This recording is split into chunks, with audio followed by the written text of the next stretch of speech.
You just found one of the best fitness channels on YouTube.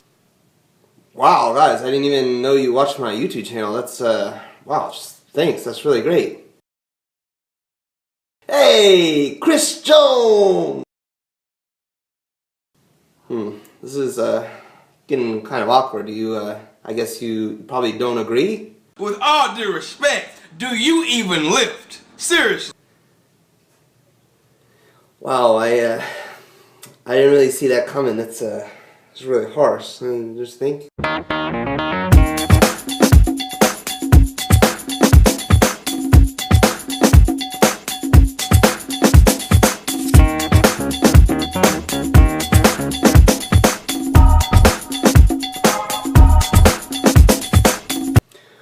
What's up, guys? Justin Morgan here, and today we're talking about the lean bulk. Now, when you first start lifting, if you first start out just brand new, you've never lifted before, you can do magical things. You can make like the impossible happen. You can grow muscle, lose fat at the same time. Everything works out really well. At some point, I guarantee, if you're from my generation at least, you, within that first several months of lifting, you thought, this is awesome. Within 3 months, I'm going to look like Arnold Schwarzenegger. Guaranteed, no problem. And then 3 months go by, and you're like, okay, I'm not quite there yet. Just 3 more months. And then, you get a few more months down the road, and things start to get a lot more difficult. So after that first year, it becomes really difficult to create those same circumstances again, where you're able to do all these things about burning fat and growing muscle at the same time. So most people start to eventually work on one or the other. You start to spend concentrated times where you're going to work on growing muscle, you're going to let things go a little bit, you're going to grow, you're not going to be quite as concerned with fat loss, and you're going to grow muscle. You're going to improve the overall composition of your body. You'll look better, your shoulders will stand out more, maybe your traps will look better, your back will get wider. You fill out your legs some, you start squatting a lot more. You improve your chest, the way, those things. If you're a woman, maybe, you're concerned about your shoulders. Well, men should be that too. Really, it's kind of a lot of the same things. They just look a little bit different. They're more feminine on women, more masculine on men. But, you start to concentrate on one thing and the other. Maybe things start to get around January. We're almost there. And you start to think, man, I really want to kind of get a little bit leaner for summertime. So you go to these things. Well, or you start to work on fat loss instead.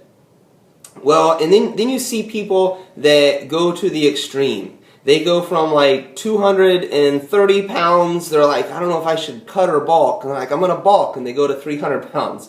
So I'm just kind of here to give you a guide on why that probably isn't actually beneficial to do it quite to that extreme.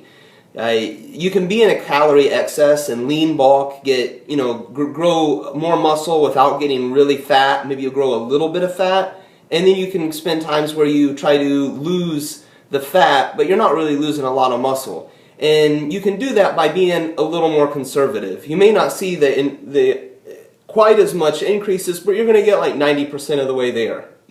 If you can put on, say, 5 pounds of muscle in 6 months, which would be really, really good progress, and you're going to get, and you're not going to have put on a great deal of fat in that time, then that is something you should definitely try to do. And to do that, I would, recommend that you have subtle increases in your training volume over time. So if you're currently doing 15 sets per week for a given body part, maybe bump it up to 17 for this next training cycle. And that would be one way to start to do more work. You provide a higher stimulus for muscle growth, and you are doing more work, so there's a good chance that you'll be more into that category, closer to that category of where you're building muscle without adding a lot of fat, or you're burning a little bit more fat and losing less muscle because of the stimulus that you're providing for muscle growth. Now, the other side, though, is that you can really work on your diet. There's a lot of things you can do on your diet, and that's what I want to talk to you about. I personally am a big advocate of tracking your calorie intake for the day. And what I generally recommend for people to do, and I'll talk a little bit about intuitive eating here shortly, and it can kind of apply to people who track their calories too, but not quite as much. When you are trying to increase muscle mass, you're going to need to be in a calorie excess. You are going to need to eat more calories than you burn. So now, just to expel any kind of myths, cardio is really not going to cause you to burn more fat. Cardio will cause you to burn more calories, and I do recommend that people do cardio, but if you are wanting to build muscle and you increase your calorie intake by, say, 300 to 500 calories, and you start doing an extra 300 to 500 calories worth of cardio, that's really not going to profit your goal any. You're going to improve your heart health, which I do advocate. I think that's something everyone should do. You are going to increase your calorie expenditure, so you're going to be doing a lot more work. It might increase your work capacity so that when you start to shift more into lifting, you're suddenly able to do quite a bit more volume. Your maximum recoverable volume will be at a higher level, but you're probably not going to support your goal at that moment of growing a lot more muscle. So I recommend that you just increase your calorie intake, and either you can increase your training volume or leave it the same, but you're going to have to continue to provide an adequate stimulus for muscle growth. And a lot of people, unfortunately, aren't doing that very well. They do these programs where they only work their muscle group once per week. They are only getting 24 to 48 hours, or maybe if you're newer, 48 to 72 hours worth of muscular growth. And then that's it. They're not really growing anymore for the rest of the week. You could really do a lot better by training each muscle group at least twice per week. So what I recommend for calories, though, is that you increase by about 10%. So if you're a 10 to 15%, we'll say. If you're a 3,000 calorie per day person, and that's what you are maintaining your current body weight on, and you increase to 3,300 to 3,500, then you're probably going to start to see pretty good increases in muscular mass for a period of time. Eventually, you're going to become accustomed to that after a certain number of months, and it's not going to continue to provide the same stimulus. So that would be a good time to say, hey, I'm going to try to cut a little fat now. So maybe you spend a month going back down to 3,500 or 33,000 calories again. You're back at where you were previously at maintenance, but now it's actually kind of a little bit of a calorie deficit, so you might actually lose some weight in that month with just the same amount of calories that previously you were maintaining your weight on. And then when you actually go to cut fat, I recommend the same thing. Only go 25 to 2,700 calories if you're a 3,000 calorie a day person. That's what your maintenance calories are. If you're not, then you may be higher or lower than that, depending on your body size, activity level, your current conditioning as an athlete, and whatever type of sport you do, all of those factors combined.